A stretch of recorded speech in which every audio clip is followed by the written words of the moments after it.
I'm going to be joined quickly by our Senior Project Manager, Brad Levees. Brad's going to provide you a quick update on where we are with this reevaluation report. We're going to find the sweet spot for the microphone soon enough.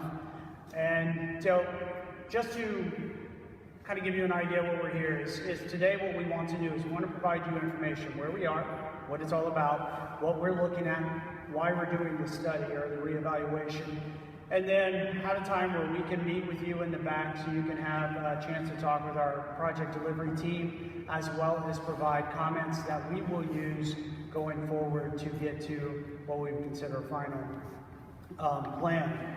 If you're looking at it kind of linear, we're probably, I'd say we're about halfway point, right?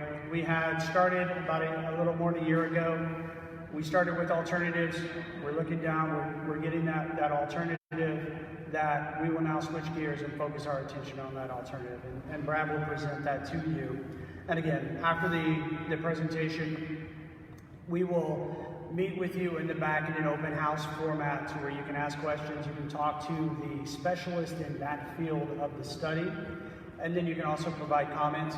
You can provide comments verbally to our court reporter up in the front, so you can sit down and you can talk with her. She'll take you to go in the transcripts and we'll bring it. But that's not the only way. You can also fill out a comment using one of the comment cards in the back. You can hand it to any one of the core personnel and we can take that. Or if you don't want to provide yours, you want to think about it a little bit, you can go home and either email us, mail in that comment card that's pre-postage paid, or you can just use one of the, just type up a letter, and I left my fact sheet over there, and send it to the address that's on the fact sheet in the back. So that's what we're looking at tonight. But before we go into the study, I kind of want to just give an idea of kind of the background of what we're here, what we're looking at, and why this is necessary for us to see. First, as many of you know, if you're a federal agency, you can only spend money on what you're authorized to do, and we don't have a lot of leniency. We can only do it as for it's specified to do. Following Hurricane Katrina, Congress authorized us to construct a hurricane system that will defend against the 100-year storm surge for the greater New Orleans area. And the authorization was to build it. And that was it. And that's a little counter to, say, the Mississippi River levees, where we were authorized not only to build, but then to continue that long-term effort of ensuring elevations were made. So when Congress authorized us to build, only to build, the responsibility to ensuring 100%, our 100-year level of elevation then fell to the local levee districts. And I have to say they've been doing an excellent job. Since they have taken responsibility and they're doing the O&M and the levee lifts, the system is in significantly, it's really in incredible shape. They've been out on the levees working on it, but they did something very proactively. When we looked at it and we saw that there was going to be levee subsidence coming in, they proactively began working on levee lifts in advance. So in 2015, they started using local funding to start working those levees to ensure that we have that levee system that's going to defend against the 100-year. Congress has since come back to the table and they said, you now have the authority that federal funds and federal construction can undertake to work on this levee system, provided that doing so is economically feasible, beneficial to the federal government, it is environmentally compliant, and it is technically possible. It's technically feasible. And that's what this study is about. The study is not so much about time or why or where. In design of the levee system, you knew that subsidence, you knew that sea level rise, you knew that settlement were all going to be three factors that do start to impact the elevation of your levee system. And that's part of building a levee system in coastal Louisiana, is you have to periodically come back and lift, add elevation to what is already subsided. For those of you who have lived near the Mississippi River, then you are familiar, or if you use the path on top for recreation, you're familiar with us, the Corps, going in and lifting periodically the Mississippi River levees. Since the last 10 years, we have lifted almost the entire stretch from the Audubon Fly to St. Charles Parish line. This is something you have to do because settlement compacts the levee, subsidence, just the levee, the ground itself sinks, and then sea level rise comes up to the side. So it's this periodic replacement. Why we are here, in the most simplest terms I can think of, is we have an opportunity to see who pays for that. If we find that the alternative is in the government's interest, it's economically justified, it's environmentally compliant, and it's technically feasible, then federal dollars and federal work, the Corps, can work to lift it. We have that capability and money is provided. If it is not, that requirement, that responsibility stays with the non-local sponsor, our levee districts, using local dollars. And so it's an important thing as we look forward. We know how important the levee system is. We know how important it will be in the future, but we also know how expensive it is to maintain and keep it going. So this will be shifting some of that burden, if it is found to be a positive result, shifting that burden to us. So that's why we're here, is we want to give you an update of where we are in this study. We're not finished, we're kind of in the midpoint, and then we will take it further. Once we get to what I would say a recommended plan or a path, then we will come back out to you. Without further ado, I will turn it over to Bradley Jerouan, our Senior Project Manager. Hey, good evening. Thanks everyone for coming tonight. Again, my name is Bradley Jerouan. I'm the Senior Project Manager for both the Lake Pontchartrain Vicinity and the Westbank Vicinity General Reevaluation Reports. I'm going to ask y'all to bear with me. Ricky stole some of my material.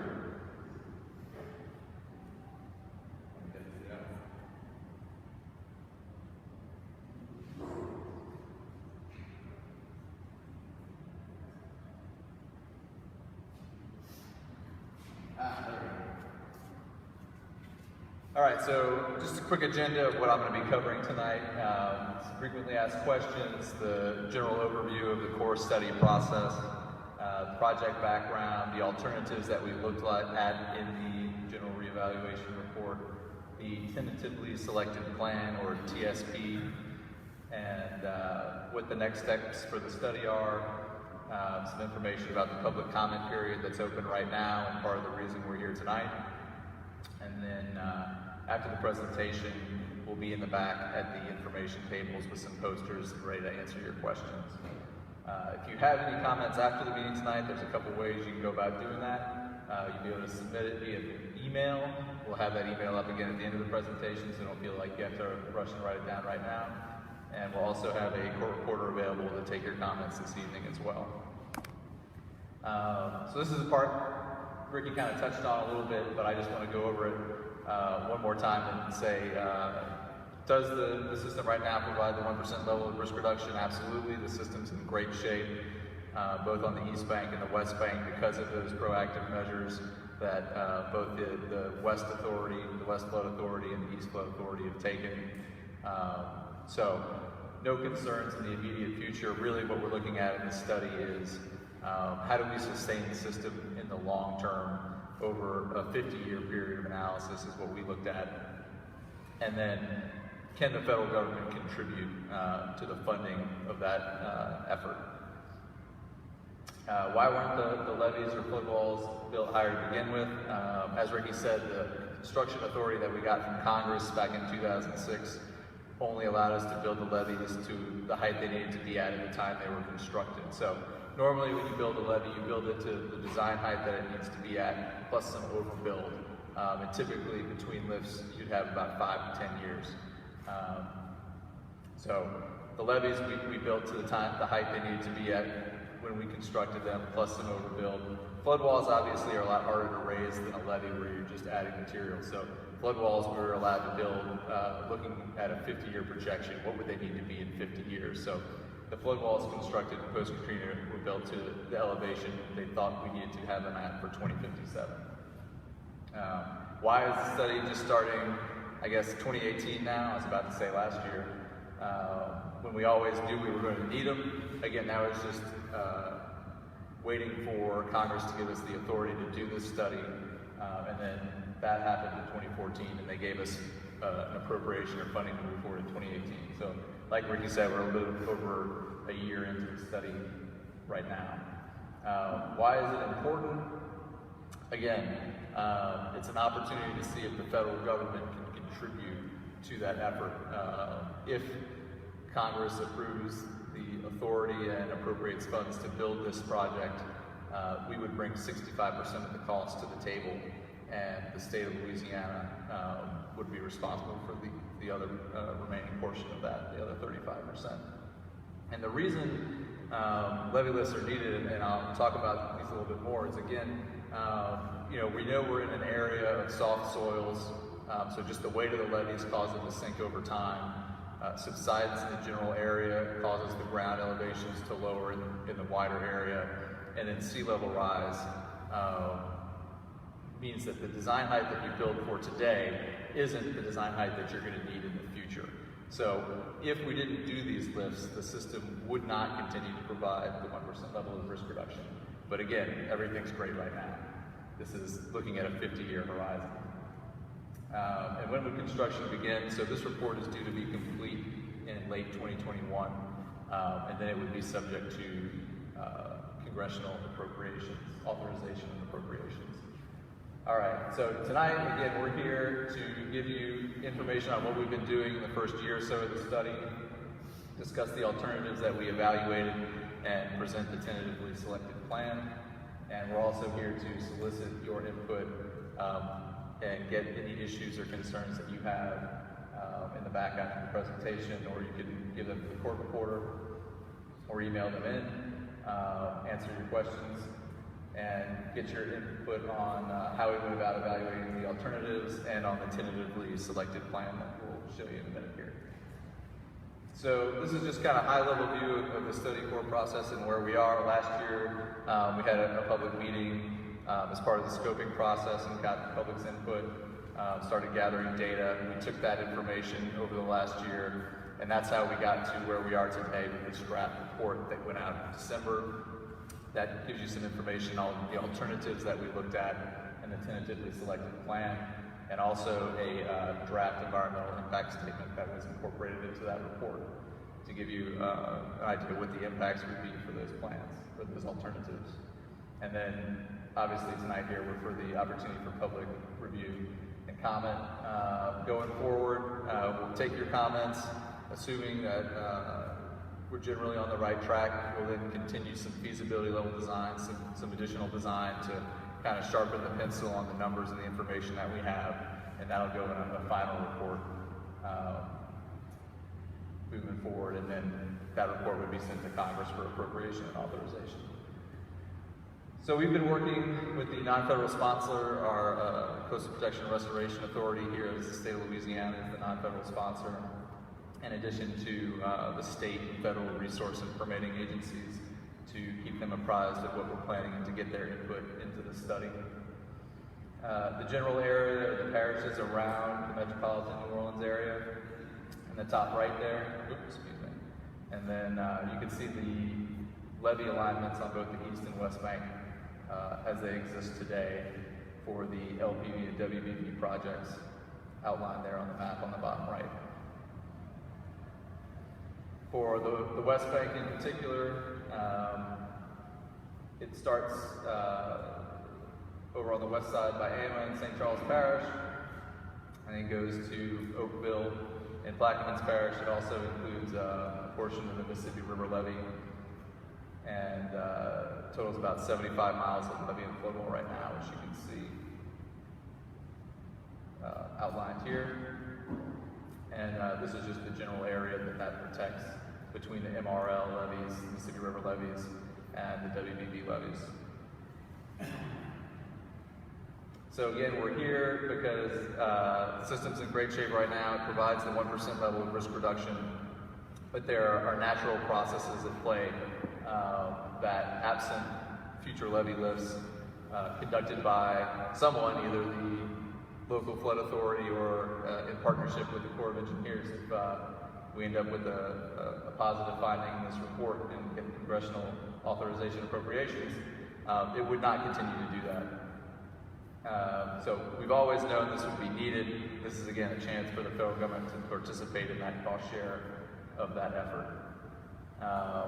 So we kind of talked about sea level rise and subsidence a little bit already, and I just wanted to show a couple of graphics explaining that for those that may not be familiar with the subject. So subsidence is the ground elevation dropping over a wide area. It's caused by things like pumping it down of drainage canals, lowering the water table, extracting oil, those kind of things. So think large area is subsidence. Compaction and settlement of the levee, so that would occur in this immediate vicinity of the levee itself right here. And that's due just to the weight of the levee. You've added all this clay material in a small area in a weak soil, southeast Louisiana weak soil, and that weight will push out water, it'll push out air voids, and just cause the area, the immediate vicinity of the levee to sink. So that can also cause the levee's height to be reduced.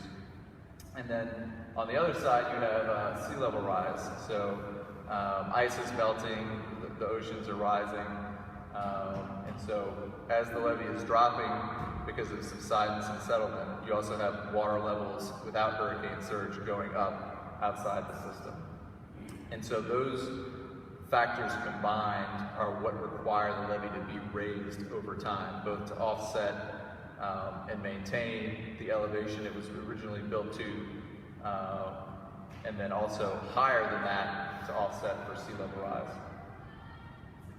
And we have a little graphic here just to kind of illustrate that, to make it a little simpler. So we're going to start out with just the settlement under the levee. So this is just the levee area itself, and this is not to scale, obviously, but for illustrative purposes, you can see that the settlement right there just caused the levee to go down a little bit. So now you have, less distance between the top of the water and the top of the levee. And then you have subsidence, and what you're going to see is the whole area of the levee and the surrounding ground is going to go down here. So now it's a little bit lower, water's a little closer to the top of the levee even before a hurricane surge. And then sea level rise rises the elevation of the water.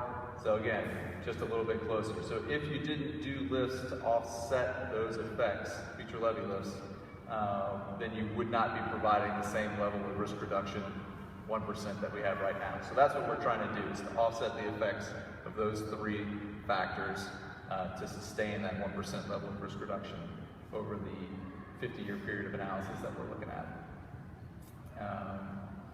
This is just a slide kind of showing you again, with subsidence and sea level rise, the original levee here in 2013 would be lowered in 2073 if you didn't do some lifts. So that's all we're showing right here. This is a common need among earthen levees, particularly in southeast Louisiana. All right. The other thing I wanted to talk about is the benefits of constructing levees and lifts. So what this slide shows you right now is two theoretical levees in the same location, constructed kind of in two different ways. The top section here, this was built in multiple lifts over an extended period of time. And the bottom is what that levee would need to be built to, if it was built all at once, to be at the same height as this levee on the top. And you probably can't read it, it might be a little too far away, but so the top of the levee on the top right now, in the future, has to be at 13.5 feet, say. To be at 13.5 feet, if you were to try build that levee all at once at some point in the future, you would have to build it to 21 feet high now to be at 13.5 feet in the future, because it's going to settle that much because of all the additional weight that you end up putting on it. You can see there's more material.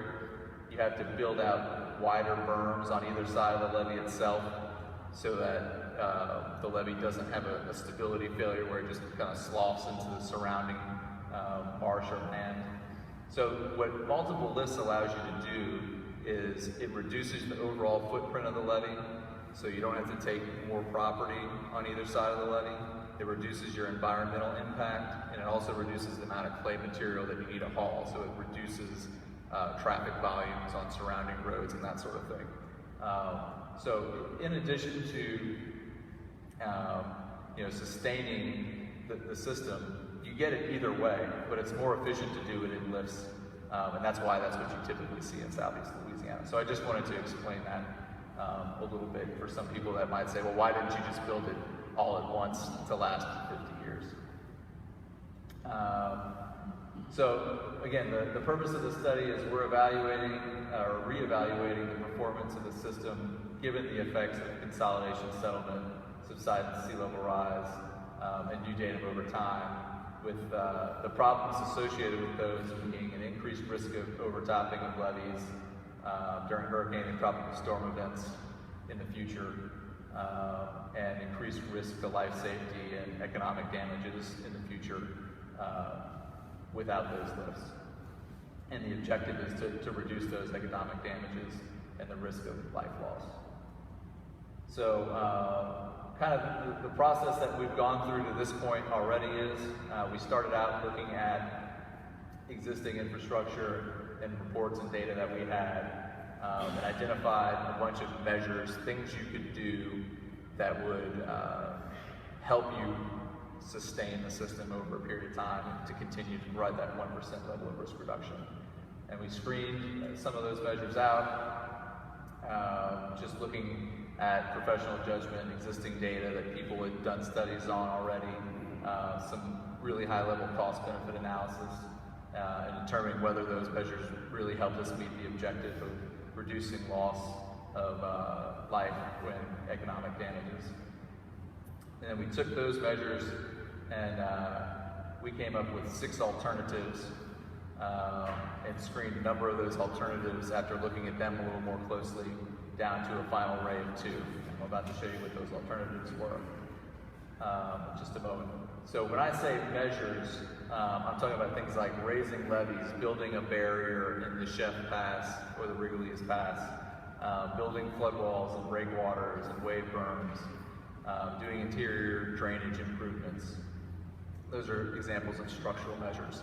For non-structural, you have things like better risk communication and evacuation plans, potentially doing buyouts, flood-proofing critical infrastructure like pump stations, elevating buildings, and then you have nature-based measures, building marsh dune, living shoreline, that kind of thing.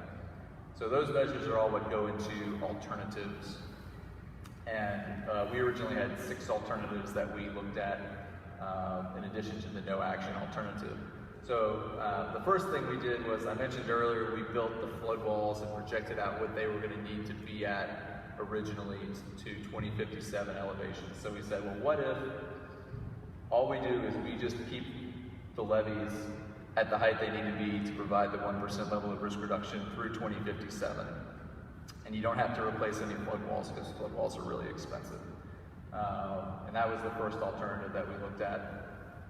And we said, yeah, okay, we can do that. And then we said, okay, alternative 2 is, well, let's look at a whole new set of 50 years. Instead of just going to 2057, if we look at another 50-year period starting in 2023, what would the cost and benefits be associated with maintaining that same 1% level of risk reduction through 2073 instead of just through 2057? So that alternative includes doing modifications or replacing some of the flood walls in the system. And the good news is, okay, that had good positive benefits, and it was technically feasible and appears to be environmentally acceptable. So then we said, okay, well, let's look at something beyond that 100-year level of risk reduction, beyond the 1% annual exceedance probability. Is there something that we can justify a higher level of protection with than what we have right now? And we came up with a cost and benefit analysis for that. Alternatives 2 and 3 were actually the alternatives that we looked at in the final array. So those are the 2 we looked at most closely. And then we looked at, okay, well, if we hadn't been able to justify raising the levees for the whole system, what if we just raised select levees? But we ended up not having to do that because we were able to justify raising the whole system. Then we also looked at non-structural measures which were ineffective. And then a sponsor plan wasn't needed because we were in alignment with the state master plan basically already with what we were proposing in alternative 2 and 3.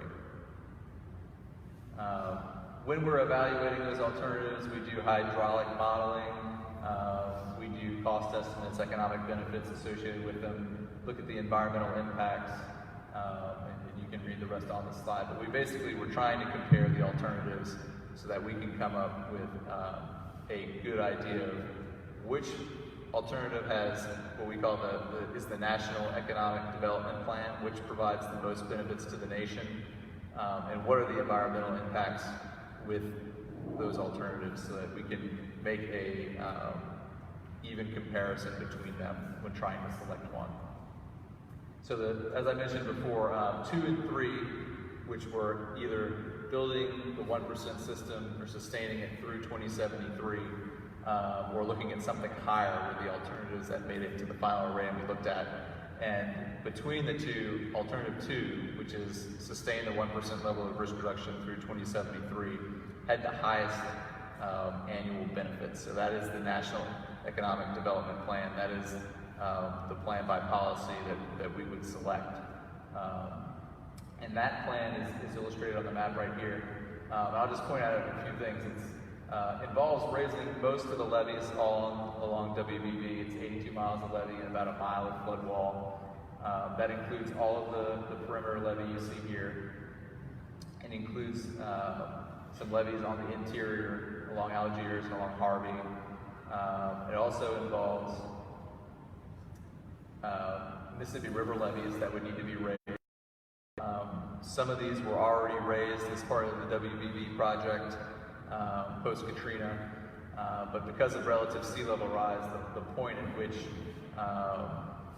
the Westbank project needs to go on the Mississippi River levees moves upstream. So instead of ending around here, it actually ends around the Crescent City connection, which you can see over here. The estimated cost over that 50-year period, so this isn't all up front, it's to do those levee lifts over time, spread out through the 50 years. The total cost is $613 million, which, if that makes it as a final recommendation in the final report, would then be cost shared with the local sponsor over that 50-year period. Again, subject to authorization and appropriation from Congress. So that is the tentatively selected plan that's described in the draft report that came out in December. And it is the one from which we've disclosed impacts. It's about 62 acres of bottomland hardwood wet impacts is what we expect as a result of this. Most of that impact is along the Badger in the area along the Mississippi River levees that we have not touched yet. So that's the levee kind of being built towards the Badger on the flood side for the most part, just to give you an idea. The next step in the studies, we're going to take your comments, we'll look at those, then, like I said, assuming that we haven't missed anything, we'll move forward doing additional design, sharpening our pencil, and moving toward a final report that would then be transmitted to Congress late in 2021, and then would be subject to their authorization and approval to move forward to construction.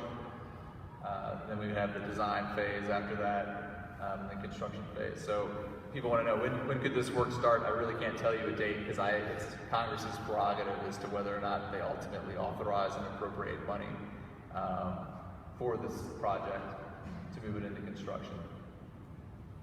How to comment. So right now we are in the public comment period. It lasts through February 7th. And there's a couple ways you can comment to it, get your comments to us. You can either mail them to me at the address on the screen. I'm going to leave this up, so don't worry, you don't have to rush to write it down.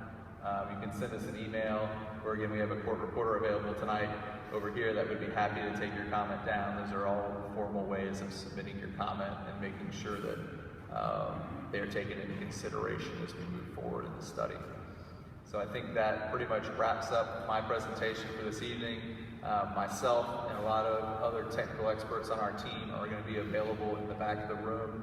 If you have any specific questions, I will be happy to try to answer them for you or point you to the correct person that knows the details that I do not. Ricky, did you have anything else to add this evening? No, I just wanted to, if I could get the meeting to raise their hand so our guests can see who they can speak to, and of course, approach anyone and get you in the right direction if you have any questions you want to talk to a specialist with. But again, we'll go ahead and close the kind of, say, the formal side of the meeting, but all of our team will remain here to talk with you. If you wanted to provide verbal comment, our court reporter again is up front. However, it's not required that you do verbal, but still be able to comment. You can provide us a comment card, or you can take it home and drop it in the mail, send us an email, or send us a letter and documentation that you want us to consider to that address there. Okay, Mr. Coulon. I do thank everybody for coming out. I know it's a busy time of the year, Happy New Year, and but I do appreciate your concern, your focus, your interest in this project. Thank you. Thank you.